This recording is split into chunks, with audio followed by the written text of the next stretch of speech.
Hey, how's it going, guys? Paul Soccer 52 here with another video. I apologize for the 2 week break. I haven't really had much to talk about until today, but I'm gonna try to be a little more consistent with my uploads, maybe try to do weekly, which is not necessarily a promise. School just started for me, so it means I'm gonna be a little more busy.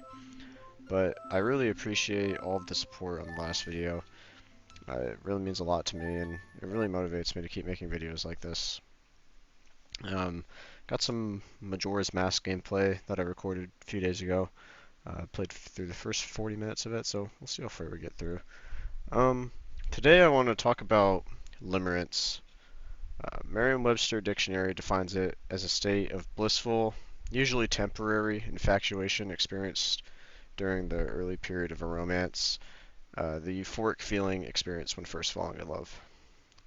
Now, when you hear that definition for the first time, it can sound pretty extreme, almost like obsession, but I think a lot of people in the world have experienced this feeling even if they don't know it.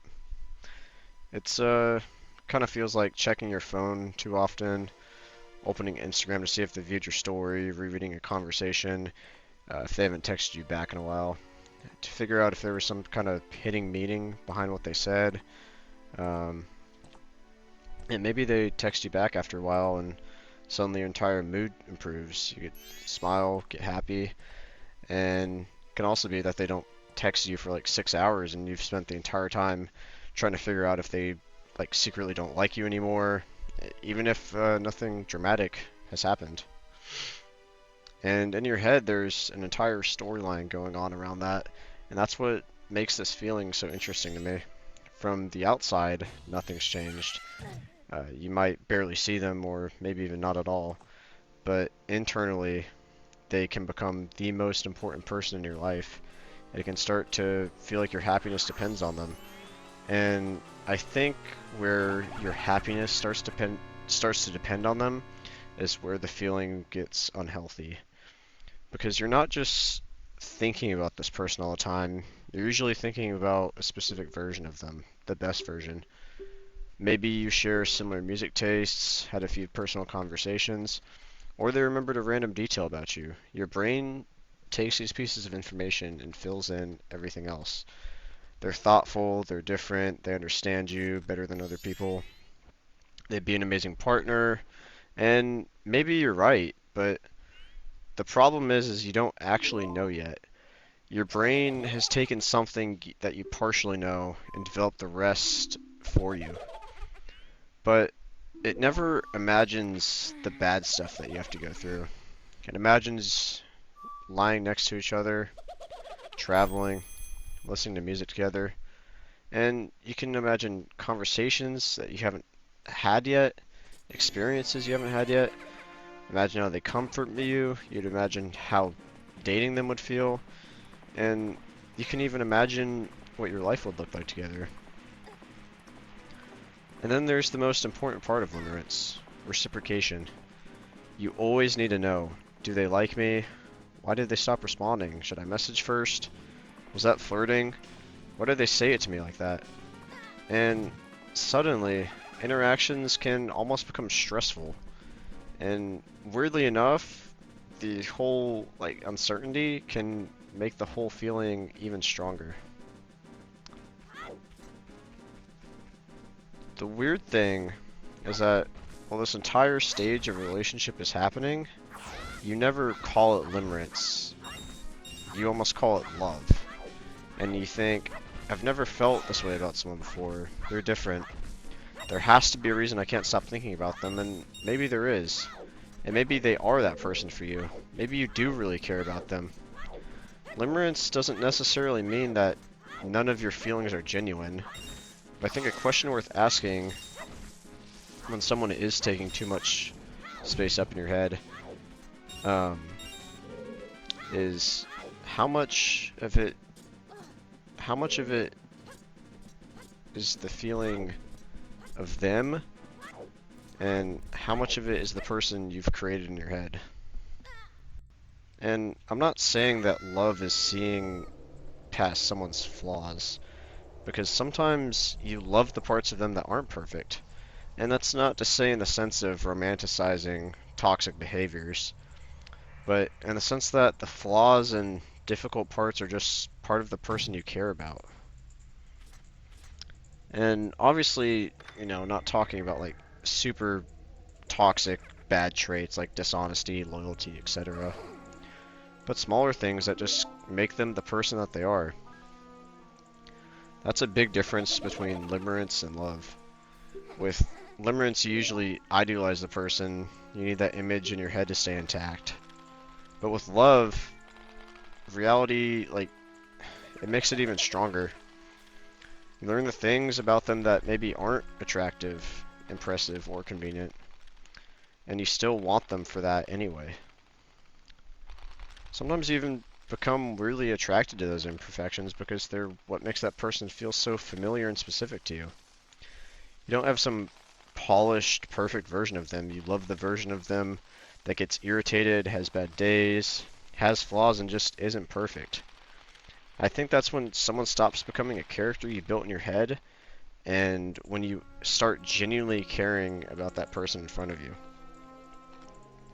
I think another interesting thing about it is it tells you just as much about yourself as it does the other person. Because when you start building someone up in your head, you're not doing it randomly. There's normally something about them that represents something you want. Maybe they make you feel wanted, understood. Maybe they're confident in a way that you wish you were. Maybe they have a lifestyle or a personality you're drawn to. Or maybe they just happen to show up at a point in your life where you really needed someone to help you. They make you feel more confident about yourself, more interesting, more attractive, more hopeful for the future. Maybe you've had a terrible week, but you two just start a conversation, and maybe not even about the thing that's making you feel so awful. Maybe it's just about something random, and suddenly the entire reason you're feeling bad just disappears. I think it's easy to assume that if that relationship changes, all of that goes away with it. But I really don't think it's true. Sometimes someone can come into your life and change the way you see yourself, even if things don't work out exactly the way you imagined. And growth doesn't suddenly disappear. You still keep the confidence you built, you still keep the things you learned about yourself, and you can still be happy on your own. I think that's one of the healthier things that a person can give you. Not making you feel like you need them in order for you to be okay, but helping you realize that you're capable of doing all these things and being okay by yourself the entire time. Another thing that gets lost when people talk about limerence or attachment is sometimes good things need to end and it's not automatically a sign that it was unhealthy. Sometimes you miss someone or something because it genuinely was good, not because you were dependent on it, not because the other person was bad for you, not because the whole thing was just some fantasy you needed to escape to. Sometimes you really just liked what you had and for whatever reason it couldn't continue. I think we have a tendency to look at anything that ends and immediately try to figure out what was wrong with it. Like there has to be a lesson where you realize, oh, that person was terrible for me, or I was just idolizing them the entire time and they weren't actually like that. But I don't think every ending needs that. Sometimes two people do genuinely care for each other, have something that makes both of them happy, and just run into something that doesn't allow it to continue. There doesn't have to be some moment where you suddenly realize that the entire thing was fake. It can just be something that was good while it lasted. And obviously, when something ends like that, you're probably going to think about it sometimes. You might miss how things were. You might hear a song, think about them, or even remember some random conversation, or wonder for a second what things would have been like had the circumstances been different. I don't think it automatically means you're stuck, and I don't think moving on means you have to convince yourself that you don't care anymore. There's this idea that being okay after something means completely stopping thinking about it, and I don't think so or agree with that at all. You can miss something while still accepting that's over. You can wish things had gone differently without spending every day wishing you could go back and change it. You can still care about someone while understanding that the bond that you've had with them just isn't something you can have anymore. And those things do not contradict each other. And I honestly think it's kind of nice to be able to look back at something like that. You don't have to retroactively decide that every good moment was completely meaningless. You don't even necessarily have to stop loving things about them. You don't have to stop caring about someone just because what you had with them changed. Sometimes the healthiest thing you can do is just to let something have been what it was. Something that made you happy, something that taught you something about yourself, but something you can live without. Limerence, love, attraction, attachment. I don't think all four of those are completely separate boxes. You can idealize someone while also knowing them genuinely. You can miss someone without being obsessed with them. You can want someone while still being perfectly happy without them. And sometimes you can recognize that something isn't going to happen the way you hope and still be grateful that it happened at all.